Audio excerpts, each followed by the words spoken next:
आप में से कितनी लोग कवि कालिदास को जानते हैं? हाथ ऊपर करो। कालिदास का नाम कितने लोगों ने सुना है? सब लोगों ने सुना है। लेकिन उन अत्यंत योग्य कालिदास की मृत्यु कैसे हुई? ऐसी दर्दनाक मृत्यु किसी की नहीं हुई कभी भी। पहली बात तो कालिदास कोई ऐसा नहीं था कि बहुत बड़े ज्ञानी थे। वो तो एक बहुत विशिष्ट, एक योग्य, एक लड़की थी जिसको बहुत ज्ञान था। बड़े बड़े ब्राह्मण विद्वानों को हरा देती थी अपने शास्त्रार्थ में। और तब उसने ये घोषणा कर दी कि मुझको शास्त्रार्थ में जो हरा देगा मैं उसी से ब्याह कर लूंगी। तब कुछ ब्राह्मण जो है कहीं जा रहे थे, तब उन्होंने देखा कि एक वृक्ष पर एक आदमी बैठा है और पेड़ की डाल काट रहा है। वो कैसे काट रहा है? डाल पर बैठ करके डाल को काट रहा है, मतलब कटते ही नीचे गिरेगा। ब्राह्मणों ने विचार किया, वाह कितना बड़ा योग्य पुरुष दिखाया आज हमको। उसमें इतनी भी बुद्धि नहीं है कि वो जिस डाल पर बैठा उसी को काट रहा है। सब लोग विचार करने लगे, बोले ये जो ब्राह्मणी है उस नगर की, हमको बहुत हराती है। यदि उसका ब्याह इससे हो जाए तो हमारा बदला हो जाएगा। उसको नीचे बुलाया। उनका नाम कुछ और था पहले, ये कालिदास ही थे। उसको बोला तेरे को ब्याह करना है? बोले हाँ करना है। तो बोले चल हम तेरे को लेके चल रहे हैं, बस हमारे इशारे देखता रहियो और तेरा ब्याह करा दें एक कन्या से जाके।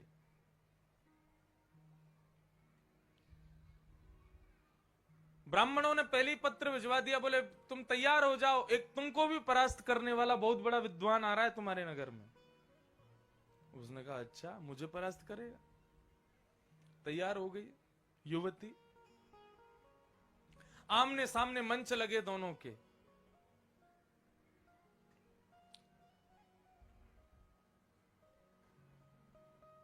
और मंच में जैसे ही बैठे हैं दोनों, तो बोले कि हमारे जो महाराज जी हैं, ब्राह्मण बोले सब कालिदास को देख के, बोले हमारे महाराज जी जो हैं वो निर्वाक रूप से शास्त्रार्थ करते हैं, मतलब बोलेंगे नहीं, बिना बोले इशारों से ही शास्त्रार्थ करेंगे। और बोले उनके शास्त्रार्थ का भावार्थ हम लोग करेंगे, वो जो भी आकृति बनाएंगे वो हम बता दिया करेंगे, ये कह रहे हैं ये। ब्राह्मण बोले अच्छा तो ठीक है, ये अपने अंग प्रत्यंगियों से शास्त्रार्थ करें, मैं भी अपने अंगों से ही करूंगी, मैं भी बोलूंगी ही नहीं। वो ठीक है शुरू करो। तो उस ब्राह्मणी ने इशारा किया, एक उंगली दिखाई। अब जैसी उसने एक दिखाई तो अब ये था तो बुद्धिहीन तो था ही, तो पीछे से ब्राह्मण बोले एक उंगली दिखा रही है तुझको, तू दो दिखा। उसने कहा दो। अब जैसी दो दिखाए तो वो ब्राह्मणी बोली क्या कह रहे हैं ये? बोले तुमने क्या कहा? बोले मैंने तो कहा एको ब्रह्म द्वितीयो नास्ति, एक ही ब्रह्म है दूसरा नहीं है। तब ये क्या उत्तर दे रहे हैं? बोले ये कह रहे हैं कि भगवान दो ही हैं। बोले कौन? बोले ईश्वर सर्वभूतानां हृदय सेर्जुन तिष्ठति, एक तो बनाने वाले एक बनने वाले, दो ईश्वर हैं। ताली बजाने लगे ब्राह्मण, बोले जीत गया जीत गया, हमारा जीत गया। उसने तीन उंगली दिखाई। अब जैसे ही उसने तीन उंगली दिखाई तो जो सामने ब्राह्मण खड़ा था उसने चार दिखाई। बोले अब ये क्या कह रहे हैं?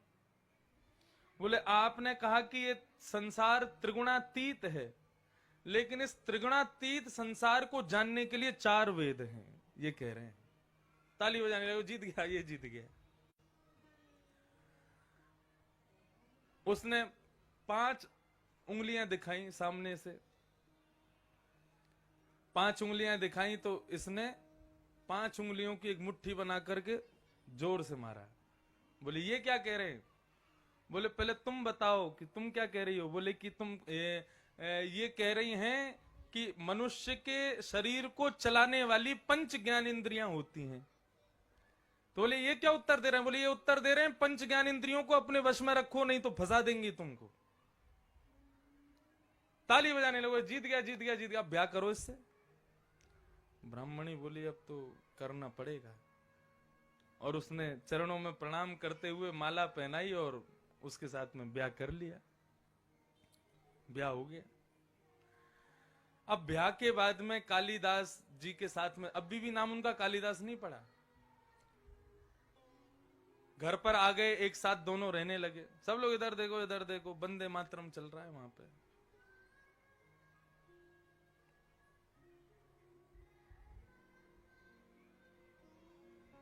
वाह।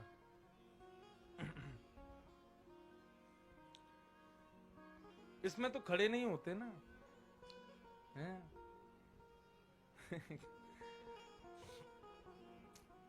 तो कालिदास से ब्याह हो गया उसका, ब्राह्मणी का। अब ब्राह्मणी घर ले आई कालिदास को, अब अपने घर पे रहने लगी। बोली मेरा इतना बड़े विद्वान के साथ ब्याह हुआ, बताओ बिना बोले मुझे शास्त्रार्थ में हरा दिया। छत पे दोनों घूमने के लिए जाने लगे, तो जैसे ही वो युवती छत की ओर बढ़ने लगी तो पीछे से कालिदास को थोड़ी जल्दी हुई, तो उन्होंने संस्कृत का एक शब्द बोला, सर्प सर्प सर्प। सर्प मतलब जल्दी करो जल्दी करो जल्दी करो। लेकिन कोई योग्य संस्कृत का विद्वान सर्प शब्द का प्रयोग नहीं करता।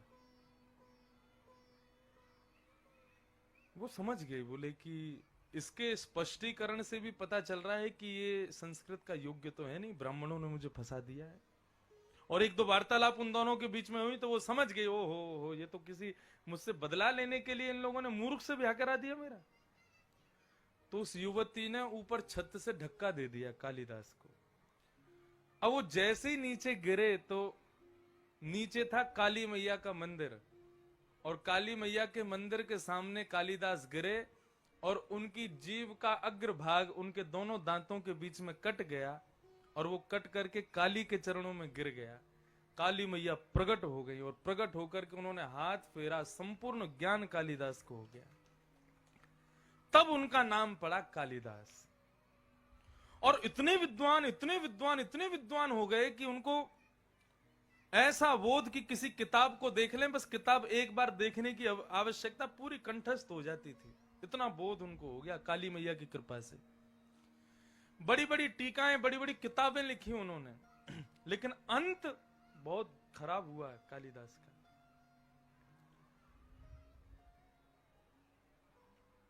मंच से बताने योग्य बात नहीं है, लेकिन हमारे पूर्वाचार्य कहते हैं कि बड़े लोगों का जन्म मरण सब हमको ज्ञान देने के लिए ही होता है। उनकी प्रत्येक क्रिया हमको कुछ ना कुछ सिखाने के लिए होती है। कालिदास ने काली मैया के उपासक थे, तो उनके स्वरूप का वर्णन करते हुए एक उन्होंने रचना की। अब उस रचना में जैसे कि श्रीमद् भागवत में कृष्ण के स्वरूप का वर्णन है, बरहा पीडम नटवर वपुः कर्णयो कर्णकारम वंशी विभूषित करा नवरीन दाबात पीतांबरा दरुण बिंब फला धरोष्ठात अस्ति स्वस्तरुणी करा, ये सब स्वरूप के वर्णन हैं भागवत में। ऐसे ही उन्होंने अपनी उपास्या काली के स्वरूप का वर्णन किया। सब लोग सावधानी से सुनिए। और स्वरूप का वर्णन करते करते उन्होंने कानों का वर्णन किया, आंख का वर्णन किया, नाक का, जिह्वा का, होठ का, कानों के कुंडलों का, गले का, वक्षस्थल का, सबका वर्णन करते करते करते करते उनसे बहुत बड़ी भूल हो गई। उन्होंने अपनी उपास्या काली के जंघा के एक तिल का वर्णन कर दिया, और जिस वर्णन को पढ़ने वाले सुनने वाले लोगों को बहुत खराब लगा। कटी भाग का वर्णन कर दिया। अब काली तो बेचारी वो तो प्रसन्नी थी, उनके भक्त हैं, लेकिन लोगों के मन में बहुत गलत भावना उत्पन्न हो गई। बोले कि एक मां का ऐसे स्वरूप का वर्णन इनको नहीं करना चाहिए। और पूरा संसार उनसे ऐसा रुष्ट हुआ कि फिर ना चाहते हुए भी सबकी रुष्टता के कारण, विद्वानों की रुष्टता के कारण कालिदास को कोढ़ हो गया पूरे शरीर में। मां के पास जाकर के खूब क्षमा याचना भी की। काली माता बोली अब बेटा जो हुआ सो हुआ, अब तुम ये इसको कोई बदल नहीं सकता, अपराध तो तुमसे हुआ है। वहां पर ये बात वर्णन करते हैं कालिदास की, ये विश्वास कर लीजिए, ये लिख लीजिएगा अपनी डायरी में, नोटबुक में, अपने जीवन चरित्र में, आप कितने भी बड़े बन जाओ, अपराध आपसे उतने ही बड़े बनेंगे बड़े होने के बाद। इसलिए जब आप बड़े बन जाओ तो बहुत संभाल करके रहिएगा खुद को, क्योंकि फिर आपका छोटा अपराध भी छोटा नहीं रहेगा, बहुत बड़ा बनेगा वो। और कालिदास का अपराध इतना बढ़ता चला गया कि जिस राजा के यहां पर काली रहते थे कालिदास, और राजा उनका शिष्य चेला, उस राजा ने भी उनको अपने देश से निकाल दिया, जाओ हमारा देश छोड़ दो। कालिदास दूसरे देश में जाकर के रहने लगे। अब रचनाएं करनी बंद कर दी उन्होंने। बहुत वर्ष बीत गए, कालिदास लौट के नहीं आए। तो एक दिन जिस राजा के यहाँ कालिदास रहते थे, उस राजा के मन में बड़ी व्याकुलता हुई, अपने गुरु का स्मरण हुआ और बोले, गुरु के इतने से अपराध के कारण मैंने उनको देश से निकाल दिया, मैं अपने गुरु को वापस बुलाना चाहता हूं। खूब खोजा, खूब ढूंढा, लेकिन कालिदास नहीं मिले। तब राजा ने क्या किया, मुझे श्लोक स्मरण में नहीं है, उन्होंने एक श्लोक लिखा, और एक पूरा श्लोक नहीं, आधा श्लोक लिखा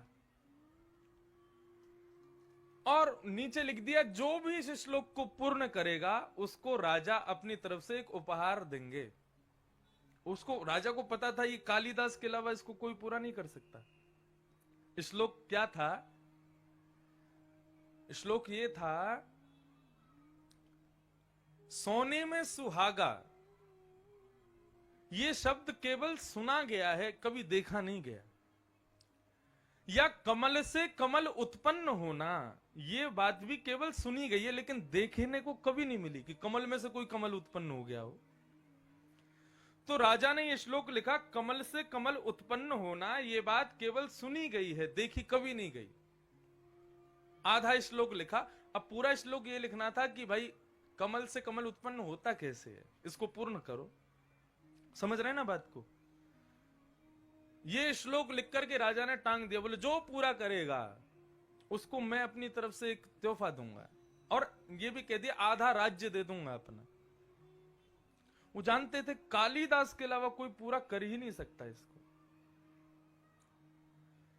तो एक परदेश की, विदेश की एक वैश्या भ्रमण करती हुई उस नगर में आई, और नगर में भ्रमण करते हुए उसने वो श्लोक लिखा हुआ आधा श्लोक देखा, और वो श्लोक पढ़ करके समझ गई, बोले कि ये श्लोक तो राजा ने लिखा और कालिदास की प्राप्ति के लिए लिखा, और कालिदास मेरे ही शहर में रहते हैं, मेरे ही नगर में रहते हैं, मैंने ऐसा सुना है। तो वहां से वो श्लोक चोरी करके वो वैश्या ले गई, और उसने अपने घर के बाहर उस श्लोक को लिख दिया आधा। और आधा श्लोक लिखने के बाद में उसने अपना चेहरा बना दिया बाहर, अपने चेहरे की आकृति बनवाई। और एक दिन वही हुआ, कालिदास जी भ्रमण करते हुए उस वैश्या के घर के बाहर से जैसे ही निकले, तो कालिदास की नजर पड़ी उस श्लोक के ऊपर, और श्लोक उन्होंने देखा। बोले कमल से कमल उत्पन्न होता है, ये सुना गया है, देखा कभी नहीं गया। आगे का श्लोक पूर्ण कीजिए। कालिदास ने वो श्लोक देखा, और देखा श्लोक के बाद में वैश्या का चित्र बना हुआ, और वैश्या इतनी सुंदर की क्या बताएं। कालिदास बोले अच्छा। तुरंत उन्होंने सिड्डी लगाई, और सिड्डी लगा करके ऊपर लेके चढ़ गए, और उन्होंने श्लोक पूर्ण किया, और उसमें लिखा, आपके कमल जैसे मुखार बिंद पर, मतलब वैश्या के मुखमंडल को देख के बोले, आपके कमल जैसे मुखार बिंद पर दो कमल रूपी नयन विद्यमान हैं, यही तो कमल से कमल उत्पन्न हुआ है। आप कहते सुना गया, मैंने तो आज देख भी लिया, आपके कमल रूपी मुखार बिंद पर दो कमल नयन विराज रहे हैं। या फिर उन्होंने ऐसा कहा हो कि भगवान के श्री कमल मुख पर दो कमल नयन विराजते हैं, ये कमल से कमल उत्पन्न होना ही तो है। अब ये लिख दिया कालिदास ने। अब जैसे ये लिखा तो किसी ने जाके वैश्या को बताया, बोले तुम्हारा श्लोक पूरा कर रहा है एक व्यक्ति। वैश्या समझ गई कालिदास ही है। वैश्या बाहर आई, आकर के देखा तो लिख रहे थे। उसने चरणों में प्रणाम किया, बोले महाराज आपकी दिव्यता, आपकी प्रबलता, आपकी विद्वत्ता को प्रणाम करते हैं। कालिदास बोले जी आप आएंगे थोड़ा घर में विराजेंगे हमारे? कालिदास बोले मुझे कहीं जाना है। बोले नहीं, 2 मिनट विराजिए, मेरा जीव घर धन्य हो जाएगा आप पधारेंगे तो। कालिदास घर में गए, वैश्या ने घर अंदर से बंद किया और उनके हाथ पांव बांध करके गला घोट करके उनको मार दिया। कालिदास की मृत्यु। और मार करके अपने घर के पीछे नदी में फेंक दिया उनके शव को। शव भी नहीं मिला किसी को। ऐसी मृत्यु हुई महाकवि कालिदास की। वैश्या ने जाकर के वो पूर्ण श्लोक राजा को दे दिया। बोले आपने आधा श्लोक लिखा, मैंने पूरा कर दिया। राजा ने जैसे ही वो श्लोक देखा, वो समझ गए, बोले ये तो कालिदास की कृति है। वैश्या को बंदी बनवा लिया। बोले सत्य बताओ किसने लिखा है श्लोक? वैश्या ने फिर बहुत उत्पीड़ना की तो उसने बता दिया, बोले कि कालिदास ने लिखा। बोले कालिदास मेरे गुरुदेव कहां हैं? बोले उनको मैंने मार दिया। आपने लिखा था आप बहुत धन देंगे, आदि संपत्ति देंगे, इस प्रलोभन में मैंने श्लोक आपको दे दिया, लेकिन कालिदास जिन्होंने ये श्लोक किया उनको मैंने ही मार दिया। राजा व्यथित दुखित गिर पड़ा शरीर से। एक संत के पास गया और रुदन करने लगा। बोले इतना बड़ा कवि, काली की इतनी बड़ी कृपा उसके ऊपर, पूरे विश्व में प्रसिद्ध, एक अपराध करने की वजह से कोढ़ हो गया, लेकिन मृत्यु तो कम से कम अच्छी होती। एक नगर वैश्या, उसके हाथों से मरना पड़ा कालिदास को। प्रभु ये कौन से जन्म के कृत्य का प्रारब्ध भोगा है कालिदास ने? तो उस संत ने जो उत्तर दिया वो सुनने योग्य है। संत क्या कहते हैं? बोले राजन, कालिदास ने इसी जन्म के एक दुष्कृत्य का परिणाम भोगा है। बोले क्या? बोले उसने एक अयोग्य वैश्या को ज्ञान प्रदान कर दिया, उसके कारण उसकी मृत्यु इतनी दयनीय हुई। कौन सा ज्ञान? आधा श्लोक था ना, पूरा करके वैश्या को दे दिया। किसी श्रेष्ठ योग्य व्यक्ति को देता तो कालिदास की ऐसी गति नहीं होती, लेकिन एक अयोग्य वैश्या को दिया, इसलिए कालिदास की ऐसी मृत्यु हुई। इसलिए दान बहुत सोच समझ के करना चाहिए। आप अपनी किसी भी वस्तु का दान दो, सद्विचार का दान दो, सद्भाव का दान दो, सद्गुणों का दान दो, और कुछ भी नहीं है आपके पास तो धन का भी दान यदि करो तो किसी योग्य को ही करना, अयोग्य को नहीं करना। अयोग्य को दान देने से आपने देखा कालिदास की क्या गति हुई। और श्रीमद् भागवत में राजा नृण की कथा आती है, एकादश स्कंद में, नहीं 10वें स्कंद में ही है। वहां पर राजा नृण से एक बहुत बड़ी भूल हो जाती है दान के विषय में, तो उसको कृकलाश्य, गिरगिट बनना पड़ता है।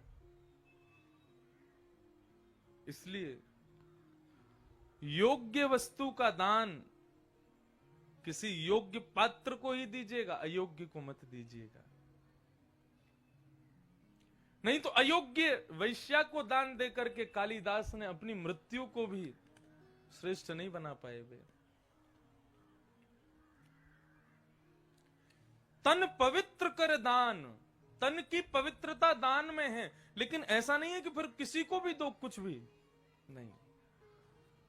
मैंने पहले दिन भी आप लोगों से कहा, शायद कल परसों ही कहा, कि धन है वो, लक्ष्मी है वो ऐसे स्थान पर जानी चाहिए जहां उसकी वास्तविकता में उसका प्रयोजन है, उसकी आवश्यकता है। जहां अनावश्यक धन पहुंचता है आपका, और उस अनावश्यक धन का यदि दुरुपयोग किया जाता है तो दुरुपयोग का फल भोगने वाले को नहीं, देने वाले को मिलेगा।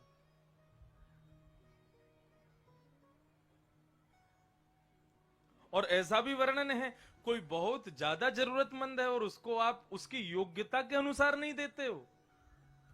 आप भी बहुत योग्य हो, लेकिन आपके सामने कोई बहुत ही दुर्भाग्यशाली व्यक्ति है, उसको बहुत आवश्यकता है, आपको पता है कि वो धन को सदप्रयोग करेगा। ऐसी जगह पर आप आकर के बिल्कुल अपनी योग्यता से कम नीचे उतर करके उसको धन देते हो, ऐसे स्थान पर भी लक्ष्मी रुष्ट होती है। तो ये दान का विषय, इस पर तो कम से कम 3-4 दिन प्रवचन होने चाहिए। आजकल मानव भूल चुका है दान कहां करना चाहिए। और सबसे बड़ी बात मैं कह दूं, इस बात को कोई संकोच ना करूं, आजकल सबसे ज्यादा दान लेने का जो स्थान बन गया वो है भागवत का मंच। सुखदेव जी महाराज स्पष्ट शब्दों में कहते हैं, भागवत दान लेने का नहीं, दान देने का स्थान है। ये लेने का स्थान है ही नहीं।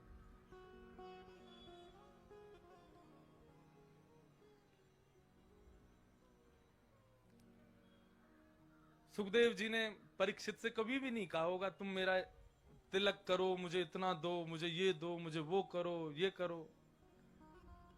अपनी योग्यता से बिना किसी को बताए आप जो करो वो उचित है। लेकिन भागवत के मंच का प्रयोग जहां दान के लिए होता है, देख करके बहुत कष्ट होता है हृदय को।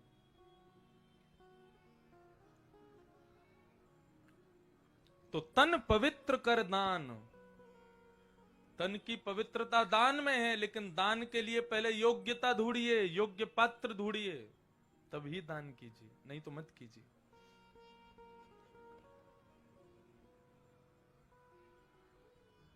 मन पवित्र हरि भजन सो। मन की पवित्रता किसमें है? भगवान के भजन में, भगवान के कीर्तन में, भगवान की कथा में। अति सुख कहां मिलता है मनुष्य को? अति शांति कहां मिलती है? कथा में मिलती है।